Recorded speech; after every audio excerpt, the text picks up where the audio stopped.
ചോദിക്കാം, അല്ലെങ്കിൽ ഈ റിയാക്ഷൻ വീഡിയോസ് ചെയ്യുന്ന ആൾക്കാരാണെങ്കിലും എന്താണ് സംഭവം എന്ന് അറിയാം, എന്നിട്ട് വേണം നിങ്ങൾക്ക് തോന്നുന്നതൊക്കെ വിളിച്ച് പറയാനായിട്ട്. Flash back. അപ്പോൾ ആ സംഘടനത്തെ മാനിക്കണം. പക്ഷേ ഈ വിഷയത്തെപ്പറ്റി സംസാരിക്കുമ്പോൾ അവരുടെ സെന്റിമെന്റ്സിനെ പിടിച്ചുകൊണ്ട് സംസാരിക്കാനൊന്നും നമുക്ക് പറ്റില്ല. നമുക്ക് കണ്ണീ കാണുന്ന കാര്യം അല്ലെങ്കിൽ നമ്മുടെ മുന്നിൽ കാണുന്ന കാര്യം മാത്രമേ നമുക്ക് സംസാരിക്കാനായിട്ട് സാധിക്കുകയുള്ളൂ. അപ്പോൾ ഞാൻ സംസാരിക്കുമ്പോഴത്തേക്കും നീ എന്തിനാണ് അവരങ്ങനെ പറഞ്ഞത്, നീ പറഞ്ഞത് മോശമായിപ്പോയി, നിനക്ക് എന്താണ് അവരുടെ കുടുംബജീവിതത്തിൽ ഇടപെടാനായിട്ട് നീ ആരാണെന്നൊക്കെ ചോദിച്ചു കഴിഞ്ഞാൽ, സിജോ എന്ന് പറഞ്ഞ ഒരു വ്യക്തി നിങ്ങൾക്ക് പലർക്കും അറിയായിരിക്കും, അറിയാത്തവരും ഉണ്ടായിരിക്കാം. അറിയാത്തവർക്ക് വേണ്ടി പറയുകയാണ്, ഈ ഒരു വ്യക്തി എന്ന് പറഞ്ഞാൽ കഴിഞ്ഞ വട്ടം ബിഗ് ബോസിൽ പങ്കെടുത്തിട്ടുണ്ടായിരുന്നു. അത് മെയിനായിട്ട് കുറേ പേർക്ക് അങ്ങനെയാണ് അറിയുന്നത്. പിന്നെ ഇദ്ദേഹം കുറേയധികം വീഡിയോസൊക്കെ യൂട്യൂബിൽ അദ്ദേഹത്തിൻ്റെ ചാനലും കാര്യങ്ങളൊക്കെ ഉണ്ട്. ഓരോ അന്നന്ന് നടക്കുന്ന കാര്യങ്ങൾ എന്തൊക്കെ റിലേറ്റഡ് വിഷയത്തെക്കുറിച്ചും വീഡിയോസ് ചെയ്യാറുണ്ട്. പിന്നെ വേറെ ക്രൈം സ്റ്റോറി ആ റിലേറ്റഡ് ആയിട്ടും വീഡിയോസൊക്കെ ഇടാറുണ്ട്.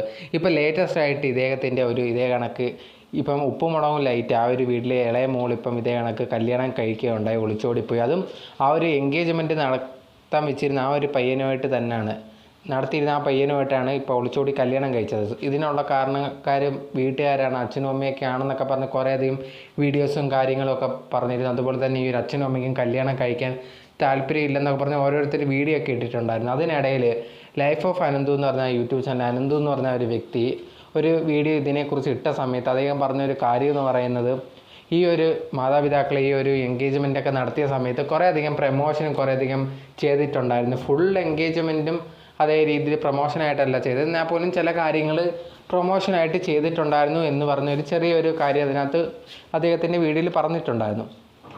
ഈ ഒരു കാര്യം ഇദ്ദേഹം ഈ ഒരു സിജോ ഈ വീഡിയോ ആയിട്ട് എടുത്തിട്ടിട്ട് പറഞ്ഞ ഒരു കാര്യം, ഇദ്ദേഹം ഉണ്ടെങ്കിൽ എന്ത് ചെയ്യുന്നു, ഈ ഒരു ഉപ്പുമുളകിലായിട്ട് ആ ഒരു ഫാമിലി അച്ഛനെയും അമ്മയും വിളിച്ച് കാര്യങ്ങളൊക്കെ സംസാരിച്ചു, അവർ കാര്യങ്ങളൊക്കെ പറഞ്ഞു. അത് ആരുടെ ഭാഗത്താണ് തെറ്റെന്നൊന്ന് ഇപ്പോൾ അദ്ദേഹത്തിന് മനസ്സിലായി. ഈ ഒരു പെൺകുട്ടി ആണ് ഈ തെറ്റല്ലാതെ അച്ഛൻ്റെ അമ്മയുടെയും കയ്യിലൊന്നുമില്ല, നേരിട്ട് ഞാൻ വിളിച്ച് സംസാരിച്ചു എന്ന് പറഞ്ഞു.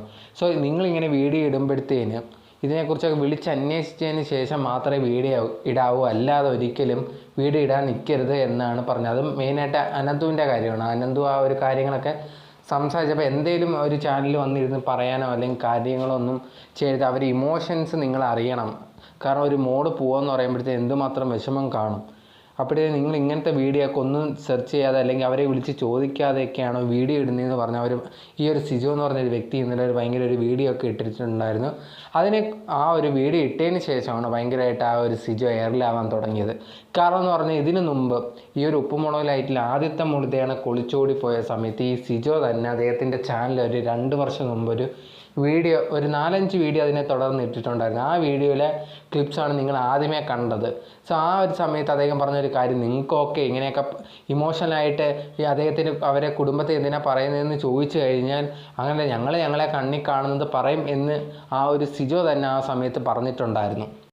സോ ഇതാണിപ്പം സിജോവിനെതിരെ വന്നേക്കുന്നത്, അദ്ദേഹത്തിനെ എയറിലാക്കിയേക്കുന്ന ഒരു വിഷയം. കാരണം ആ സമയത്ത് ഇതൊന്നും തിരക്കി ഒന്നും തന്നെ ചെയ്യാതെ ഓക്കെ ഞാൻ എൻ്റെ കണ്ണിൽ കാണുന്നത് ഞാൻ പറയുമെന്ന് പറഞ്ഞ്, കാരണം യൂട്യൂബിൽ എന്തിട്ടാലും ആൾക്കാർ കാണുന്നത്, കാരണം ഒരു ബൗണ്ടറി ഒക്കെ ഉണ്ട്, അത് കഴിഞ്ഞിട്ടാണ് വീഡിയോ ഒക്കെ നിങ്ങൾ ഇടുന്നത്. അപ്പോഴത്തേക്കും ഞങ്ങൾ പറയുമെന്ന് പറഞ്ഞ് അതേ സിജോ തന്നെ ഇപ്പം നിങ്ങൾ വിളിച്ചന്വേഷിച്ചിട്ട് തന്നെ ഇത് അവരോട് തന്നെ വിളിച്ചന്വേഷിച്ചിട്ടാണ് വീഡിയോ ചെയ്യേണ്ടതെന്ന് ഈ സിജോ തന്നെ പറയുന്നു. അപ്പോൾ ഇദ്ദേഹം അന്ന് വിളിച്ച് ചോദിച്ചില്ലയോ എന്ന് പറഞ്ഞിട്ടാണ് ഇപ്പോൾ ആൾക്കാർ ഇതിനെതിരെ റിയാക്ട് ചെയ്യുന്നത്, സിജോ ഇപ്പോൾ ഏറിപ്പോയതും. സോ നിങ്ങൾക്ക് എന്താണ് സിജോ പറഞ്ഞതിനോടുള്ള അഭിപ്രായം എന്ന് കമൻറ്റ് ബോക്സിൽ കമൻറ്റായിട്ട് രേഖപ്പെടുത്തുക.